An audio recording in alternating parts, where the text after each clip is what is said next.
Remember Caesar's in the gray zone? If you can, meet me in front of the place in 2 hours. Ray. He left her a message. It took him a while, but in the end, he left her a message. Annika would like to go home. Wash her hair, change clothes, but she gives up for fear of being late. She quickly eats a Nelly Melba peach and drinks a cup of tea at the mall café, then freshens up in the boutique's restroom. She sprays on a bit of perfume and applies some lipstick, essentials. She keeps in a drawer at work for emergencies. She combs her hair carefully and heads to the meeting point, hoping he'll arrive first. They arrive together. He hands her a small bouquet. They could be azaleas, chrysanthemums, rhododendrons, or jacarandas. The most beautiful flowers wouldn't be hard for him to find, since he tends and cultivates them every day in the gardens of the white people. But no, they're poppies. Those red weeds with delicate petals defy the slums. Abandonment invigorates them. Dust doesn't suffocate them. Aridity doesn't scare them. Annika looks at the bouquet with relief. Finally, wildflowers, not artificially planted ones. Poppies don't need gardeners. They grow free, indifferent to the machinery of hate. Annika and Ray get in the car. She has 1,000 questions but waits. They take the expressway out of the city center. Traffic is heavy, dozens of brake lights flashing continuously. Where are we going? Soweto, Ray replies, then smiles. But not to Regina Mundi. Where then? Alexandra. Do you know what that is? Annika does. A neighborhood. The neighborhood where I live. Once they leave the multi-lane road behind, there's nothing paved anymore. Only cacti and crumbling roads disappearing among shacks and fallow fields. Ray steers the car into one of those fields. Poppies dot the yellow grass, proud of their incredible red. Ray turns off the engine and leans back in his seat. From the corner of his eye, he can see her profile. Are you nervous? She looks at him in surprise. No, it wouldn't be strange.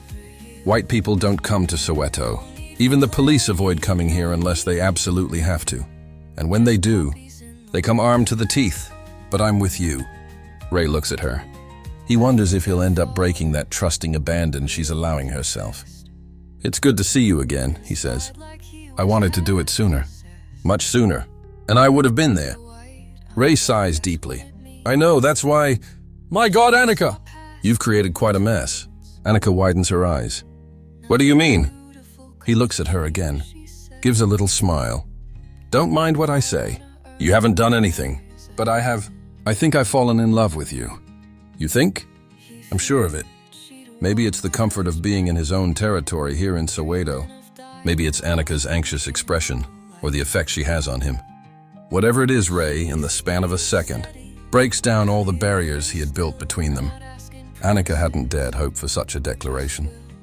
And yet she's apprehensive, because she senses something is bothering him. She looks at him and asks, But there's a but, isn't there, Ray? Ray nods. There is. Annika lowers her eyes. Ray thinks he's disappointed her. What he just said isn't the kind of thing a girl expects on a first date. But he doesn't have the luxury of sugarcoating. For Ray, life is hard and has to be faced practically. He looks straight into her eyes. You're the best thing that's happened to me. But I can't stop thinking about what I'm doing, what we're doing. Annika says, Because I'm white. He nods again. Because you're white, and I'm black. Ray watches how his words affect her and sees she's hurt. He continues, See, it's not for me. I'm used to dealing with problems. And you're a reason, one more reason, to grit my teeth and keep going. But you're white. You could find a guy like you. In fact, you could find 1,000. A guy with a normal job who takes you to the movies to dance for ice cream. You can't do those things with me. I can't even promise you a future. All I can say is that we can try. Annika says, I understand. And she thinks no one has ever spoken to her like that. It's not very romantic, or maybe it is. Because in those words, wrapped in so much pragmatism, he revealed so much of himself. He didn't dodge, didn't sugarcoat. He told things as they are. Ray braces for the final blow. Girls like this follow the tracks. They dream of romantic strolls, engagement rings, love stories in the sunlight. She's staring at him, and her eyes are full of determination. Nothing beautiful comes cheap, she says. And I want to earn the good things. It's like Ray's been punched in the chest. What human being, faced with such a declaration, wouldn't start believing in a better future? A little voice inside him keeps hammering, Stop! But the gut's reasoning is stronger. It grabs you, melts you, makes you feel something flowing through you. Would you be with me? Annika nods, smiling. Ray feels like he'll go mad if he doesn't do something decisive. He pulls the girl close, and when he feels her breath on his face, he kisses her with all the passion he can muster. The government of separation would disapprove of that kiss. These subjects aren't working hard enough. Clearly, if they still have the energy to make love. Are you afraid? He gently asked. No, she smiled behind the mask.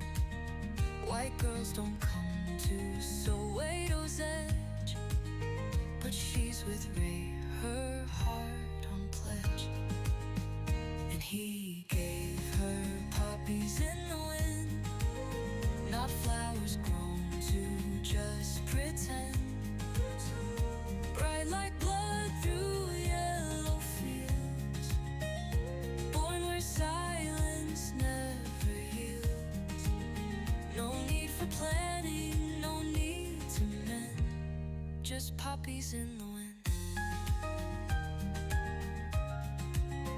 I think I've fallen, Ray confessed, inside like he was half possessed.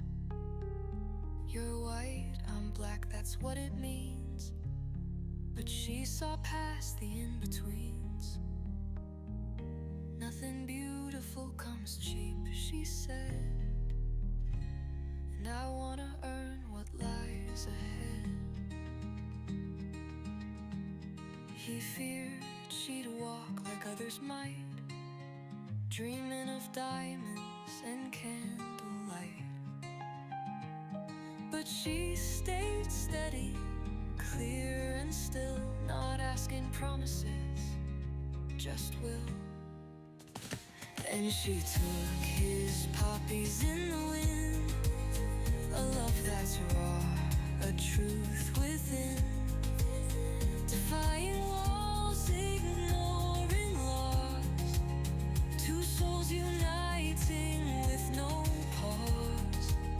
Not planted safe, not carefully pinned, but poppies in the wind.